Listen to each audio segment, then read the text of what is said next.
कहानी शुरू करने से पहले एक विनती है। अगर आपको दिल को छू लेने वाली सच्ची और कालजयी कहानियां सुनना पसंद है तो देसी कहानियां को जरूर सब्सक्राइब करें।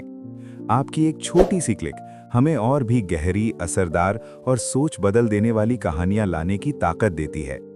चलिए अब चलते हैं अपनी कहानी की ओर। शुरू करते हैं मत्स्य अवतार से। सृष्टि के उस प्राचीन काल में जब न समय को नाम मिला था और न युगों की गिनती तय हुई थी, तब पृथ्वी पर जीवन शांत था, पर आकाश में प्रलय की छाया धीरे धीरे गहराने लगी थी। ऋषियों को आभास हो चुका था कि एक ऐसा महाविनाश आने वाला है जो समस्त सृष्टि को जल में समेट लेगा। उसी समय धरती पर एक धर्मात्मा राजा थे, राजा सत्यव्रत। वे न केवल शासक थे बल्कि तपस्वी भी थे। एक दिन वे नदी तट पर खड़े होकर जल में अर्घ्य दे रहे थे, तभी उनकी अंजलि में एक नन्ही सी मछली आकर तड़पने लगी। वो मछली मानो मौन होकर भी कुछ कह रही थी। राजा ने दया से उसे अपने कमंडल में रख लिया, पर आश्चर्य ये था कि वो मछली प्रतिदिन बढ़ती चली गई।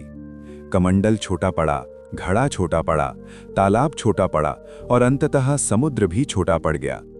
तभी वो मछली दिव्य रूप में प्रकट हुई। वो स्वयं भगवान श्री विष्णु थे। उन्होंने गंभीर स्वर में कहा कि हे राजन, शीघ्र ही महाप्रलय आने वाला है। जब समस्त पृथ्वी जल में डूब जाएगी, तब केवल वही बचेगा जिसे धर्म ने बचाया होगा।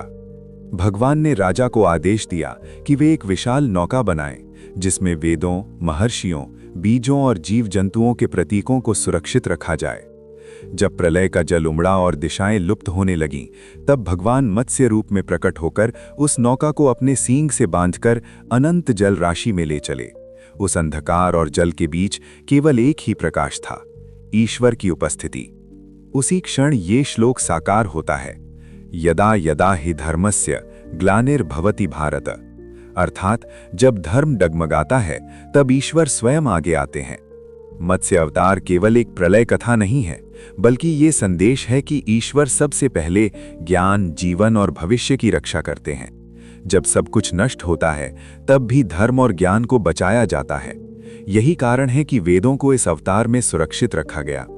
ये अवतार हमें सिखाता है कि संकट के समय जो करुणा दिखाता है, वही ईश्वर का पात्र बनता है।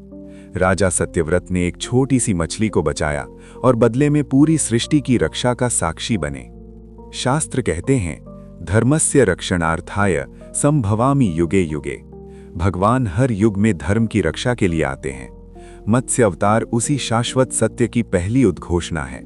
जब भी संसार अंधकार में डूबे, ये अवतार हमें याद दिलाता है कि ईश्वर मौन नहीं रहते, वे मार्ग बनकर प्रकट होते हैं। अब चलते हैं दूसरे यानी कूर्म अवतार की तरफ। मत्स्य अवतार के बाद भी सृष्टि की यात्रा सरल नहीं थी। प्रलय टल चुका था, पर अब एक और संकट सामने था, अमरता का प्रश्न। देवता और असुर दोनों ही अमृत चाहते थे, क्योंकि जो अमृत पी ले वो मृत्यु से परे हो जाता है। इस उद्देश्य से समुद्र मंथन का निर्णय हुआ। ये केवल एक कार्य नहीं था, बल्कि अहंकार, लालच और धैर्य की परीक्षा थी। मंदराचल पर्वत को मथानी बनाया गया और वासुकी नाग को रस्सी। पर जैसे ही मंथन आरंभ हुआ, पर्वत का भार समुद्र की गहराइयों में डूबने लगा और समस्त प्रयास व्यर्थ होता दिखने लगा। चारों दिशाओं में हाहाकार मच गया, देवता घबरा गए और असुरों में उभास फैल गया। उसी क्षण जब सबको लगा कि ये कार्य असंभव है, तब भगवान श्री विष्णु ने कूर्म अर्थात कछुए का अवतार लिया।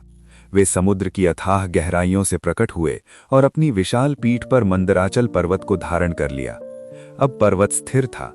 मंथन पुनः शुरू हुआ और समुद्र की गहराई से एक एक कर अद्भुत तत्व निकलने लगे। ये दृश्य केवल पौराणिक नहीं, प्रतीकात्मक भी था। ये दर्शाता है कि संसार के हर बड़े परिवर्तन के पीछे कोई ना कोई ऐसा आधार होता है जो स्वयं दिखाई नहीं देता, पर सब कुछ उसी पर टिका होता है। तभी तो कहा गया है, धैर्यम सर्वत्र साधनम, अर्थात धैर्य ही हर कार्य का सबसे बड़ा साधन है। समुद्र मंथन के दौरान जब कालकूट विष निकला और उसका विष समस्त सृष्टि को नष्ट करने लगा, तब देवता भय से कांप उठे। शिव ने वो विष पीकर सृष्टि की रक्षा की, पर यह सब तभी संभव हो सका क्योंकि कूर्म अवतार ने संतुलन बनाए रखा था। यह अवतार हमें सिखाता है कि केवल आगे बढ़ना ही पर्याप्त नहीं, बल्कि स्थिर रहना भी उतना ही आवश्यक है। जीवन में जब परिस्थितियां बोझ बन जाएं, तब कूर्म अवतार का स्मरण करना चाहिए। जो बिना बोले बिना दिखावे के सारा भार अपनी पीठ पर उठा लेता है। कूर्म अवतार ये भी दर्शाता है कि ईश्वर हर बार तेजस्वी या उग्र रूप में नहीं आते। कभी कभी वे मौन, शांत और स्थिर बनकर आते हैं। वे सामने खड़े होकर नहीं लड़ते, बल्कि आधार बनकर सृष्टि को थाम लेते हैं। शास्त्रों में इस भाव को इस प्रकार कहा गया है, स्थिरः स एव धर्मः, अर्थात जो स्थिर है वही धर्म है। आज के जीवन में भी जब हम दूसरों का सहारा बनते हैं बिना श्रेय चाहे, तब हम कूर्म अवतार के संदेश को जीते हैं। जब अमृत अंततः प्राप्त हुआ और देवताओं ने उसे ग्रहण किया, तब सृष्टि का संतुलन पुनः स्थापित हुआ। पर इस पूरी प्रक्रिया में सबसे बड़ा योगदान उस कछुए का था, जो स्वयं मंथन का फल नहीं चाहता था, पर जिसके बिना मंथन संभव ही नहीं था। यही कूर्म अवतार की सबसे बड़ी शिक्षा है। त्याग और स्थिरता ही सृजन का आधार हैं। जब भी जीवन में लगे कि सब कुछ डूब रहा है, तब कूर्म अवतार हमें याद दिलाता है कि ईश्वर आज भी किसी न किसी रूप में हमारी पीठ बनकर खड़े हैं। अब चलते हैं तीसरे यानी वराह अवतार की तरफ। समुद्र मंथन के बाद भी सृष्टि को शांति नहीं मिली थी। असुर हिरण्याक्ष ने अपने बल और अहंकार के नशे में पृथ्वी को ही उठाकर पाताल लोक में छिपा दिया। धरती का संतुलन टूट गया, दिशाएं भटक गईं और देवता भयभीत होकर भगवान विष्णु की शरण में पहुंचे। ये केवल धरती के डूबने की कथा नहीं थी, ये उस समय का प्रतीक थी जब अधर्म धर्म को जड़ों से उखाड़ फेंकता है। तभी भगवान विष्णु ने वराह रूप धारण किया, एक विशाल, तेजस्वी और दिव्य रूप जो सीधे पाताल लोक में उतरा। पाताल में हिरण्याक्ष और वराह के बीच भयंकर युद्ध हुआ। अंततः अधर्म पर धर्म की विजय हुई और भगवान वराह ने पृथ्वी को अपने दांतों पर उठाकर पुनः उसके स्थान पर स्थापित किया। उस क्षण ये श्लोक जीवंत हो उठा, माता भूमिः पुत्रो अहम पृथिव्याः। ये अवतार सिखाता है कि धरती केवल संसाधन नहीं, माता है और उसकी रक्षा स्वयं ईश्वर भी करते हैं। अब चलते हैं चौथे यानी नरसिंह अवतार की तरफ। हिरण्यकशिपु का अहंकार आकाश छूने लगा था। उसे वरदान मिला था कि वो न दिन में मरेगा, न रात में, न घर में, न बाहर, न मनुष्य से, न पशु से। उसने स्वयं को ईश्वर घोषित कर दिया और अपने ही पुत्र प्रहलाद को केवल इसलिए यातनाएं दी क्योंकि वो विष्णु भक्त था। प्रहलाद की भक्ति मौन थी पर अडिग थी। अंततः भगवान विष्णु स्तंभ से नरसिंह रूप में प्रकट हुए, आधा मनुष्य आधा सिंह। संध्या के समय द्वार की चौखट पर भगवान ने हिरण्यकशिपु का अंत किया। ये अवतार हमें सिखाता है कि ईश्वर नियमों से बंधे नहीं बल्कि धर्म से बंधे होते हैं। भक्तस्य रक्षणम धर्मः, भक्त की रक्षा ही ईश्वर का सबसे बड़ा व्रत है। अब चलते हैं पांचवें यानी वामन अवतार की तरफ। राजा बलि अत्यंत दानी था, पर दान के साथ उसका अहंकार भी बढ़ता गया। देवताओं ने विष्णु से सहायता मांगी।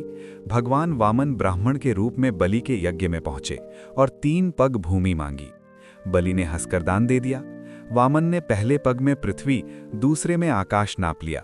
तीसरे पग के लिए बलि ने अपना मस्तक आगे कर दिया। भगवान ने उसे पाताल का राजा बनाकर अमर यश दिया।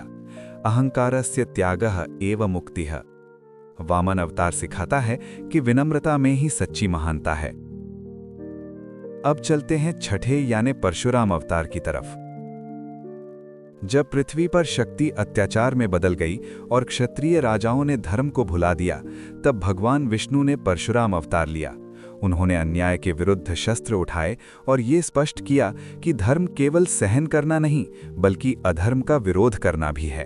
परशुराम का क्रोध निजी नहीं था, वो समाज के संतुलन के लिए था। अधर्मस्य विनाशः धर्मस्य स्थापना। ये अवतार हमें सिखाता है कि अन्याय के सामने मौन रहना भी अधर्म है। अब चलते हैं 7वें यानी श्री राम अवतार की तरफ। मर्यादा, त्याग और कर्तव्य की मूर्ति के रूप में भगवान विष्णु ने श्री राम अवतार लिया। वनवास, पिता की आज्ञा, सीता का अपहरण, हर परीक्षा में राम ने धर्म नहीं छोड़ा। रावण का वध केवल युद्ध नहीं था बल्कि अहंकार पर मर्यादा की विजय थी। रामो विग्रहवान धर्मः। राम का जीवन सिखाता है कि आदर्श कठिन होता है पर वही मानव को महान बनाता है। अब चलते हैं 8वें और यानी श्री कृष्ण अवतार की तरफ। द्वापर युग में भगवान विष्णु श्री कृष्ण बने। जहां बाल लीला थी वहीं गीता का गूढ़ ज्ञान भी। उन्होंने जीवन को बोझ नहीं, उत्सव बनाया। कुरुक्षेत्र में अर्जुन को दिया गया उपदेश आज भी मानवता का मार्गदर्शन करता है। कर्मण्येवाधिकारस्ते मां फलेषु कदाचन। श्री कृष्ण सिखाते हैं कि जीवन कर्म से चलता है, आसक्ति से नहीं। अब चलते हैं नवे यानी बुद्ध अवतार की तरफ। हिंसा, यज्ञों और लोभ से भरे युग में भगवान विष्णु ने बुद्ध अवतार लेकर करुणा और अहिंसा का मार्ग दिखाया। उन्होंने कहा कि दुख का कारण तृष्णा है और मुक्ति का मार्ग जागरूकता। अप्पदीपो भव। ये अवतार मानव चेतना को भीतर की यात्रा पर ले जाता है। अब चलते हैं 10वें और अंतिम यानी कल्कि अवतार की तरफ। कलयुग के अंत में जब अधर्म अपनी सीमा पार कर जाएगा, तब भगवान विष्णु कल्कि रूप में अवतरित होंगे। श्वेत अश्व पर सवार कल्कि अधर्म का नाश कर सत्य युग की स्थापना करेंगे। ये अवतार भविष्य की आशा है। सत्यमेव जयते। अंधकार कितना भी गहरा हो, प्रकाश निश्चित है।